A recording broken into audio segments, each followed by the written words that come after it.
प्रिय विद्यार्थियों नमस्कार। सार्थक ऑनलाइन प्लेटफॉर्म पे आपका स्वागत है। और सबसे पहले प्रिय विद्यार्थियों सभी विद्यार्थियों को होली की बहुत बहुत ढेरों सारी शुभकामनाएं।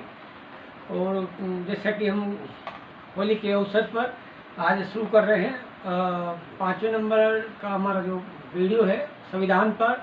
और प्रिय विद्यार्थियों इस प्रकार हम क्रम से धीरे धीरे संविधान से संबंधित जितने भी टॉपिक है और जिनसे जितने भी ऑब्जेक्टिव प्रश्न बनते हैं वो सब हम लेके आएंगे आपके सामने यहाँ पर सार्थक ऑनलाइन प्लेटफॉर्म पे। और शिक्षण विधियाँ भी हम यहाँ पर देखेंगे।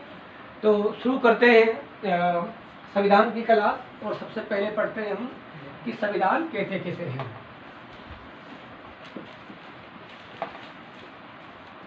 संविधान की परिभाषा किसी भी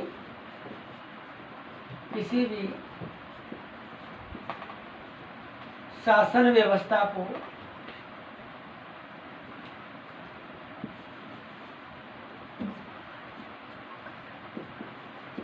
किसी देश की शासन व्यवस्था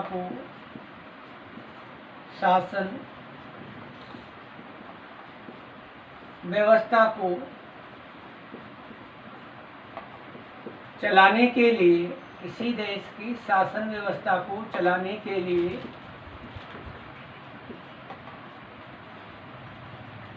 कानूनों व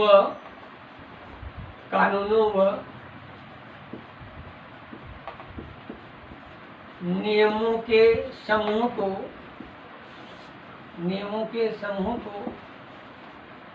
संविधान कहते हैं। संविधान कहते हैं।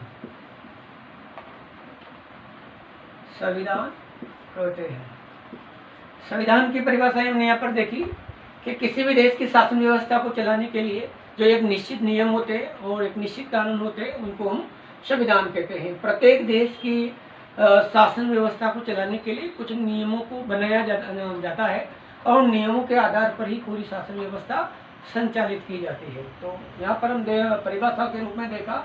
अब हम यहाँ पर देख रहे हैं कि भारतीय संविधान का निर्माण किस प्रकार से हुआ है। संविधान निर्माण के लिए किन व्यक्तियों ने योगदान दिया है, कौन कौन सी समितियाँ बनी हैं।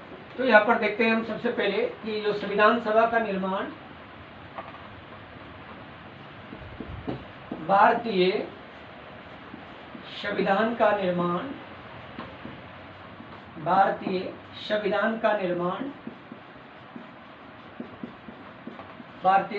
निर्माण किसके द्वारा किया गया? संविधान सभा के द्वारा। संविधान सभा द्वारा किया गया, यानी संविधान का निर्माण किया संविधान सभा द्वारा। संविधान सभा का निर्माण किस आधार पर किया गया? संविधान सभा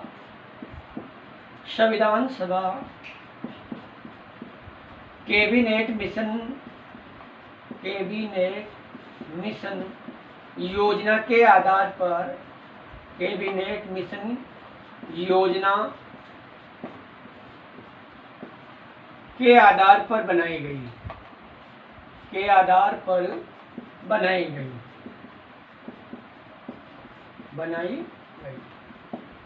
मतलब भारतीय संविधान का निर्माण संविधान सभा द्वारा किया गया और इस संविधान सभा को बनाने के लिए कैबिनेट मिशन योजना ने महत्वपूर्ण भागीदारी निभाई।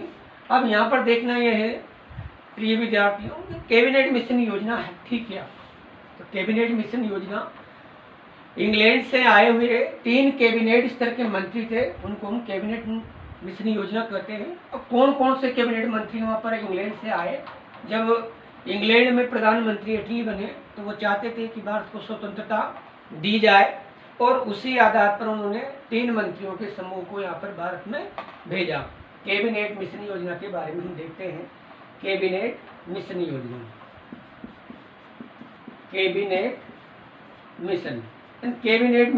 है क्या? तो कैबिनेट मिशन क्या है? 3 सदस्यीय आयोग है। 3 सदस्यीय आयोग। कैबिनेट मिशन क्या है? 3 सदस्यीय आयोग है। पहले नंबर पे जैसे हम देखते हैं तो कौन व्यक्ति 3 व्यक्ति कौन कौन हैं? तो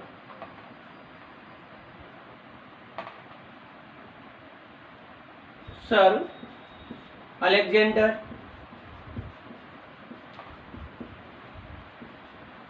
सर अलेक्जेंडर थे।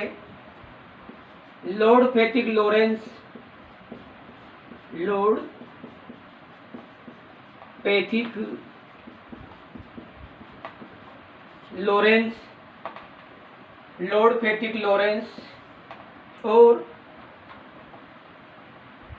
Sir Stafford, sir Stafford Cripps. तो इस प्रकार कैबिनेट मिशन में 3 व्यक्ति आए थे। सर्वप्रथम हम देखें तो lord Pethick Lawrence, sir Alexander, sir Stafford Cripps. Sir Alexander जो थे वो नौसेना मंत्री थे, नौसेना मंत्री, नौसेना मंत्री थे। लॉर्ड पेथिक लॉरेंस को देखें तो हम इस आयोग के क्या थे, वो अध्यक्ष थे, इस आयोग के अध्यक्ष। और सर स्टेफर्ड क्रिप्स जो थे वह व्यापार मंडल के अध्यक्ष थे, व्यापार मंडल के अध्यक्ष, व्यापार मंडल के अध्यक्ष थे। तो इस प्रकार 3 व्यक्ति यहाँ पर आए हैं, sir Alexander, Lord Pethick Lawrence और स्टेफर्ड क्रिप्स। तीनों ही व्यक्तियों ने मिलकर के भारत में किस प्रकार से संविधान सभा का निर्माण हो, इस प्रकार की योजनाएं बनाई। आगे देखते हैं हम।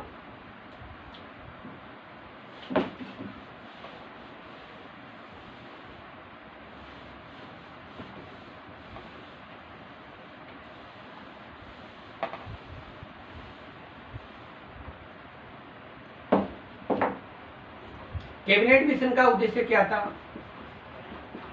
कैबिनेट मिशन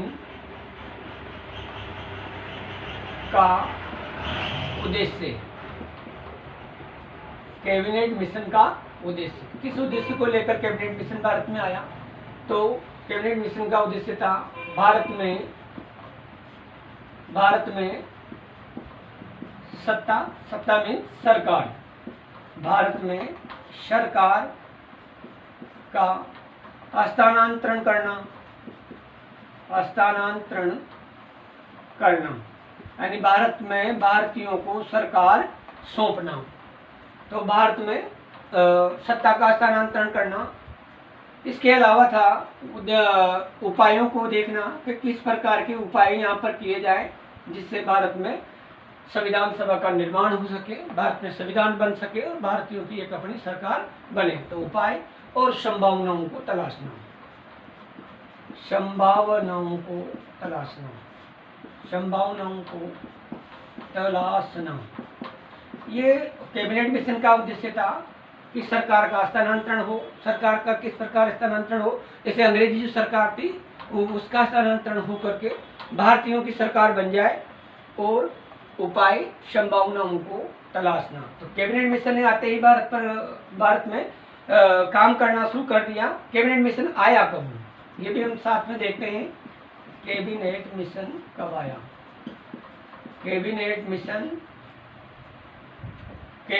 मिशन भारत में 24 मार्च को आया। कैबिनेट मिशन भारत में 24 मार्च 1946 को आया, और भारत में आते ही इसने अपना कार्य जो शुरू किया, कैबिनेट मिशन ने कार्य शुरू कर दिया 16 मई को। 16 मई 1946 को इसने संविधान निर्माण से संबंधित, संविधान सभा का निर्माण से संबंधित जो उपाय थे उनको तलाशना शुरू कर दिया। अब देखना यहाँ पर यह है कि संविधान सभा का निर्माण किस प्रकार से हो। ये तो तय हो गया कि जनसंख्या के आधार पर व्यक्तियों का चुनाव किया जाएगा, जनसंख्या के आधार पर संविधान सभा की सीटों का निर्धारण किया जाएगा। तो संविधान सभा में कितनी सीटें हो, यह भी एक प्रश्न सामने आ गया। तो देखते हैं यहाँ पर हम कि संविधान सभा का जो निर्माण किया गया वो किसके आधार पर हुआ। संविधान सभा की सीटों का निर्धारण, संविधान सभा की सीटों का निर्धारण,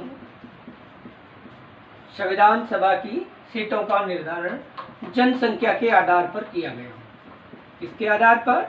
जनसंख्या के आधार पर। जनसंख्या के आधार पर, यानी जितनी भारत की जनसंख्या होगी उसके अकॉर्डिंग ही संविधान सभा के सदस्य निर्वाचित या मनोनीत किए जाएंगे। तो उस समय 1946 में हम देखें तो 1946 में भारत की जनसंख्या कितनी थी?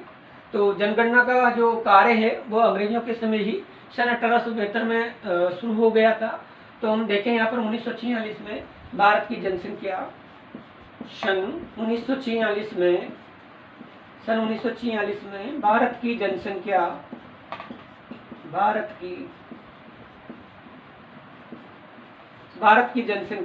40 करोड़ के लगभग थी। 40 करोड़ के लगभग भारत की जनसंख्या 40 करोड़ के लगभग थी। तो इसी आधार पर तय किया गया कि संविधान सभा के जो सदस्य होंगे वो 389 होंगे, 389 सदस्य होंगे। यानी संविधान सभा में कुल सदस्य कितने रखे जाएंगे? 389 सदस्य होंगे, 389 सदस्य। अब 389 सदस्यों का मनोनयन किया जाना था और 389 सदस्यों का निर्वाचन भी किया जाना था। देखना यहाँ पर यह है कि 389 में कितने सदस्य मनोनीत हुए और कितने सदस्य